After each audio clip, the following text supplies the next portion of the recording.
The night train.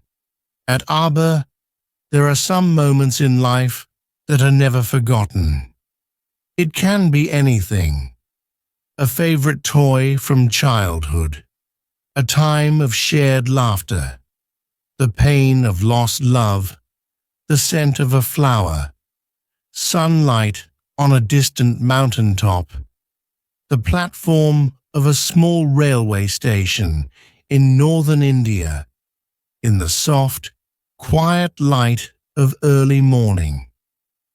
When I was at college, I used to spend my summer holidays at Dera, at my grandmother's place. I stayed there in the hills from early May until late in July. Aber was a small station about 30 miles from Dera. It marked the beginning of the heavy jungles of the Indian Terai area.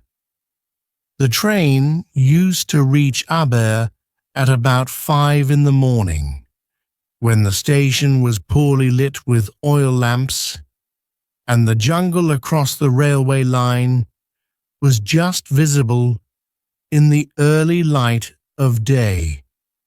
Aber only had one platform, a waiting room, and an office for the station master. On the platform, there was a tea stall, a fruit cellar, and a few thin, hungry dogs. Not much else, because the train stopped there for only 10 minutes before rushing on into the forests. Why it stopped at Aber, I don't know. Nothing ever happened there. Nobody got off the train, and nobody got on. But the train always stopped there a full 10 minutes. And then a bell sounded, the guard blew his whistle, and soon Aber was left behind and forgotten. I used to wonder what happened in Aber, behind the station walls. I always felt sorry for that lonely little platform, and for the place that nobody wanted to visit. I decided that one day I would get off the train at Aber and spend the day there, just to please the town. I was 18, visiting my grandmother, and the night train stopped at Aber. A girl came down the platform, selling baskets. It was a cold morning, and the girl had a shawl thrown across her shoulders. Her feet were bare, and her clothes were old, but she was a young girl, walking like a queen. When she came to my window, she stopped. She saw that I was staring at her, but at first she pretended not to notice. She had a pale skin, shiny black hair, and dark, troubled eyes. And then those eyes, searching and expressive, met mine. She stood by my window for some time, and neither of us said anything. But when she moved on, I found myself leaving my seat and going to the door. I stepped out and stood waiting on the platform, looking the other way, away from her. I walked across to the tea stall. Water was boiling over a small fire, but the owner of the stall was busy serving tea somewhere on the train. The girl followed me to the stall. "Do you want to buy a basket?" she asked. "They are very strong, made of the finest." "No," I said, "I don't want a basket." Suddenly filled with light. We said nothing for some time, but we each knew what the other was feeling. I wanted to put her on the train there and then, and take her away with me. I hated the idea of having to watch her disappear into the distance of Aber Station. I took the baskets from her hand and put them down on the ground. She put out her hand for one of them, but I caught her hand and held it. "I have to go to Abba," I said. She nodded. "I do not have to go anywhere."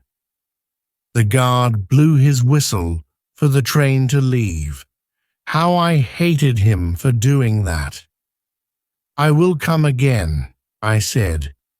"Will you be here?" She nodded again, and as she nodded, the bell rang and the train started to move. I had to pull my hand away from the girl and run for the moving train. This time, I did not forget her.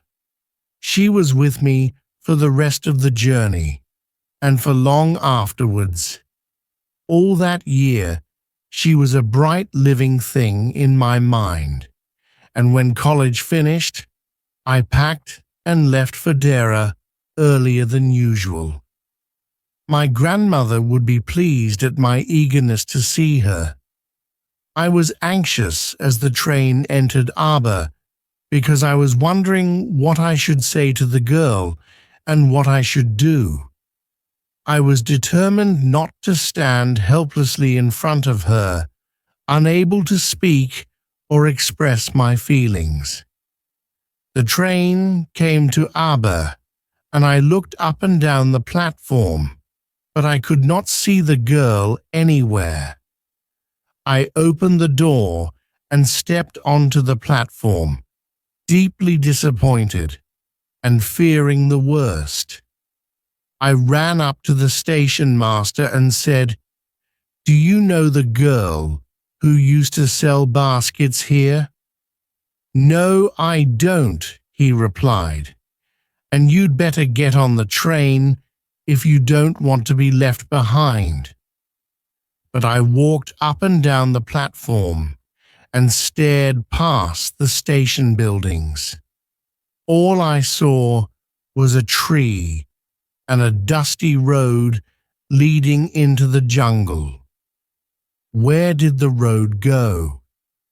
The train was moving out of the station, and I had to run up the platform and jump for the door of my compartment. Then, as the train gathered speed, I sat miserably in front of the window. What could I do about finding a girl I had seen only twice, who had said very little to me, and about whom I knew nothing, absolutely nothing, but for whom I felt a fondness and responsibility that I had never felt before?